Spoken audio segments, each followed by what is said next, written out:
The echoes of Eldritch Hollow.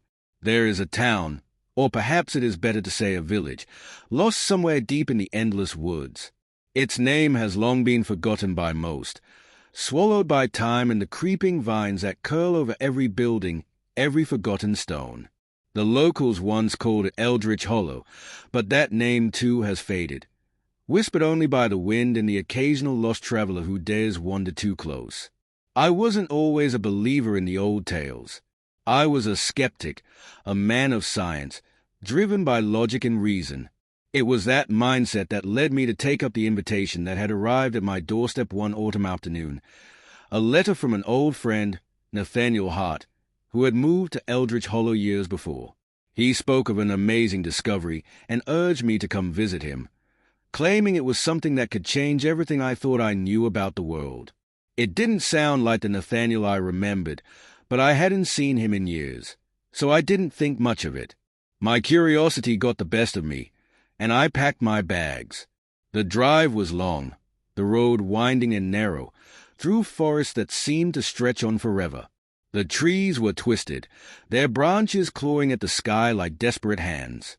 As I got closer, the air thickened, a strange heaviness pressing down on me. Even the birds fell silent. The GPS kept glitching, and before long, I was completely reliant on the written directions Nathaniel had left me. When I finally arrived, the village seemed to appear out of nowhere, a patchwork of decaying houses and narrow, cobblestone streets. The air was damp, the ground slick with a thin layer of mist. There was no welcome, no warm lights in the windows, no sign of life. Only an oppressive quiet that made every step seem like a violation of something sacred. I parked my car by the old inn, its paint chipped and peeling. As I stood in front of it, I felt a chill that had nothing to do with the weather, a sense of dread, an unnatural pull, tugged at the pit of my stomach. I shook it off, telling myself that it was just nerves. Maybe it was the isolation, the unfamiliarity. Maybe it was simply the weight of time. The door to the inn creaked open when I pushed it, revealing a dimly lit lobby. The air smelled of must and something faintly metallic, like blood or rust. Behind the counter, an old man sat, his back hunched, eyes half closed as though lost in thought. His skin was pale, almost translucent, and his fingers twitched as if in some unspoken rhythm. "Can I help you?" he rasped, his voice low and hoarse. "I'm here to see Nathaniel Hart," I said, trying to keep my voice steady. His gaze sharpened for a moment, and then he gave a nod. "He's at the old church. Just follow the path beyond the square. Be careful, though. It's not wise to be out after dark." I frowned, but before I could ask why, he turned away, his hand shaking as he adjusted a dusty book on the counter. The path he had mentioned led me through the village, past homes that looked abandoned, their windows boarded up with thick planks. A few buildings had collapsed entirely, the remnants of their roofs caved in by years of neglect. I wondered if anyone still lived here at all. Eventually, I reached the church, if it could be called that. It was more of a ruin than a place of worship, its stone walls cracked and covered in moss. The steeple had long since fallen, leaving only jagged remnants that pierced the sky like a broken promise. I approached cautiously, the feeling of dread growing stronger with each step. Nathaniel was standing in the doorway, silhouetted against the dim light that filtered through the broken stained glass. He looked different, paler, thinner, his eyes dark and sunken. But it was his expression that disturbed me the most, hollow, almost manic. "David," he whispered, his voice barely audible. "You came. I knew you would." I tried to smile, but my unease deepened. "You said you found something. What's going on?" "Nathaniel."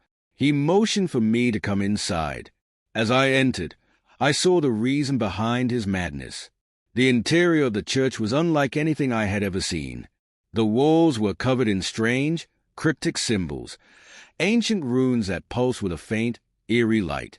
At the altar stood a large stone slab, and on it, a series of strange objects, bones, strange relics, and a jar that seemed to pulse with a faint, unsettling glow. Nathaniel's voice trembled as he spoke. This is what I found. A doorway, a way to see beyond, to understand what lies in the spaces between. I stepped closer, my heart pounding in my chest. The jar on the altar seemed to hum, and as I approached, I felt a cold hand brush against my skin, a sensation that wasn't physical, but Esther's felt star. I turned to Nathaniel, searching for an explanation, but he was staring at the jar with wide, feverish eyes. "We've been watching," he muttered. "The things in the dark. They've been waiting, and now they're coming." Suddenly, the air in the church shifted. It grew colder, and the faint glow from the symbols on the walls brightened. I heard a noise, like a whisper, too soft to catch, but the words were unmistakable. My skin crawled as a presence filled the room, something ancient, something not entirely of this world. The ground beneath me trembled, and I looked up to see something shifting in the air, a dark mass that seemed to pulse and writhe. It was a figure, vaguely humanoid, but its form was distorted, an ever-changing silhouette of nightmare.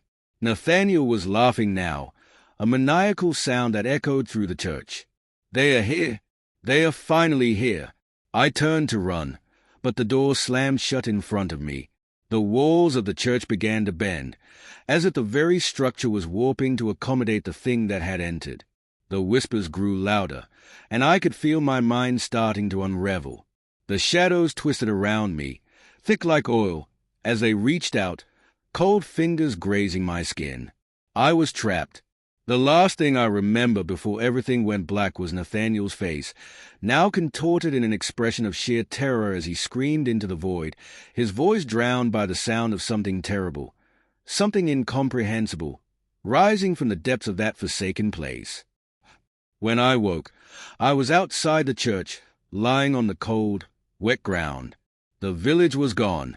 The buildings had vanished, swallowed by the fog. Only the trees remained, silent and unmoving. The air was still, and the night had deepened. I staggered to my feet, my body sore and disoriented. I had to get out of there. I couldn't remember how I had gotten back outside, but I knew I had to leave before whatever had taken Nathaniel found me too. I ran through the woods, my heart pounding, the sense of being watched never leaving me. The path was gone, and the forest stretched on endlessly, like a maze with no exit. And then I heard it, the whispers, faint at first, but growing louder with every step, the voices of the things that waited, the things that saw beyond. And somewhere, deep in the heart of the woods, I could feel their eyes upon me, waiting for the right moment to reach out and claim me, just as they had claimed Nathaniel. The last thing I remember was the sound of my breath, ragged and desperate, echoing in the darkness. I never made it out of Eldritch Hollow, at least, not in any way that mattered. Now, I am the one who whispers to those who come too close, the ones who think they can peer into the unknown, who believe that knowledge can be gained without consequence. I am the one who waits, always in the shadows, watching, and when the time is right, I will call them to me, just as I was once called. Eldritch Hollow does not forget. It only waits, and so do I.